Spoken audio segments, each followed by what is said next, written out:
खानापूर या क्षेत्रामध्ये पवित्र असं क्षेत्र म्हणजे नंदगड वीरभूमी आणि या ठिकाणी आपणाला माहित आहे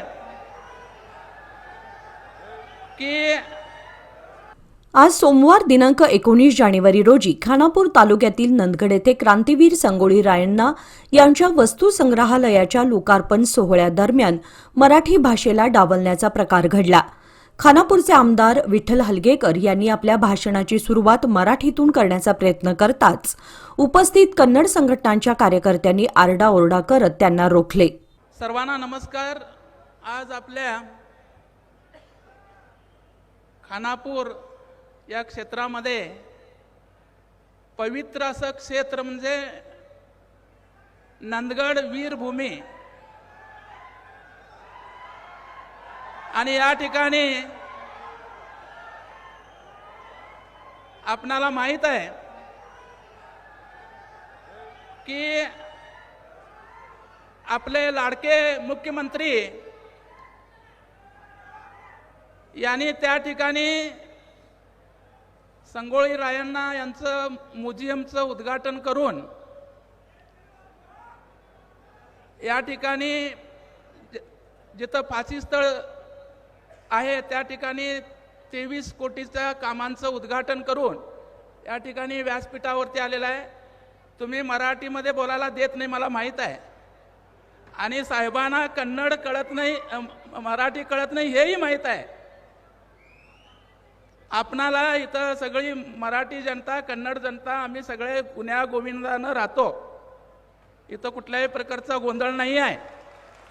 फक्त आणि फक्त आपले मुख्यमंत्री हे सर्व समाजाचे, सर्व भाषिकांचे, सर्व पक्षाच्या विरहित आहेत आणि म्हणून आम्ही या स्टेजवरती आले.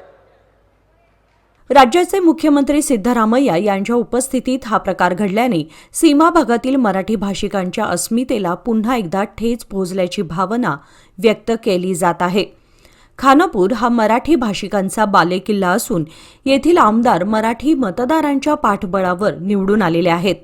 अशा परिस्थितीत आपल्या मतदारांशी त्यांच्या मातृभाषेत संवाद साधणे हा लोकप्रतिनिधीचा अधिकार आहे.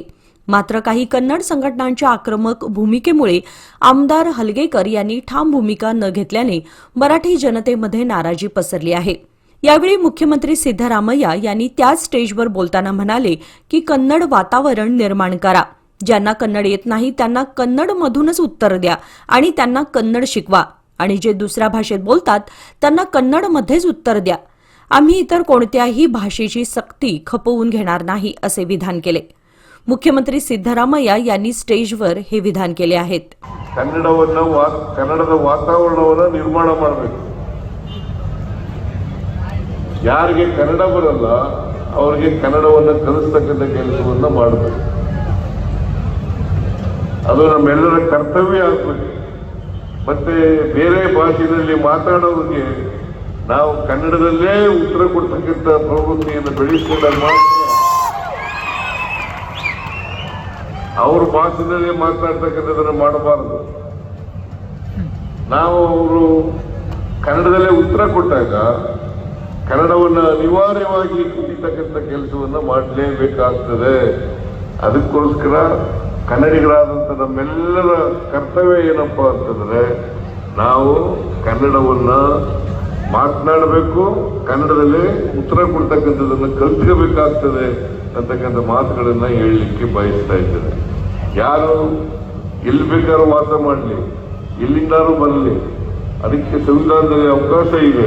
ಆದರೆ ಆಯಾ ರಾಜ್ಯದಲ್ಲಿ ನೆಲೆಸಿದ ಮೇಲೆ, ಆಯಾ ರಾಜ್ಯದಲ್ಲಿ ಉದ್ಯೋಗ ಮಾಡಿದ ಮೇಲೆ, ಆ ರಾಜ್ಯದಲ್ಲಿ ಕೈಗಾರಿಕೆ ಮಾಡಿದ ಮೇಲೆ, ಆ ರಾಜ್ಯದಲ್ಲಿ ವ್ಯಾಪಾರ ಮಾಡಿದ ಮೇಲೆ, ಆ ರಾಜ್ಯದಲ್ಲಿ ವ್ಯವಹರಿಸಿದ್ರೆ ಆಗ ಕನ್ನಡದಲ್ಲೇ ವ್ಯವಹರಿಸ್ತಕ್ಕಂಥ ಕೆಲಸವನ್ನ ಮಾಡಿದಾಗ ಮಾತ್ರ ಏಕೀಕರಣ ಆಗೋದಕ್ಕೆ ಸಾರ್ಥಕ ಆಗ್ತದೆ ಅಂತಕ್ಕಂಥ ಮಾತುಗಳನ್ನು ಈ ಸಂದರ್ಭದಲ್ಲಿ ಹೇಳಲಿಕ್ಕೆ ಬಯಸ್ತಾ ಇದ್ದೇನೆ.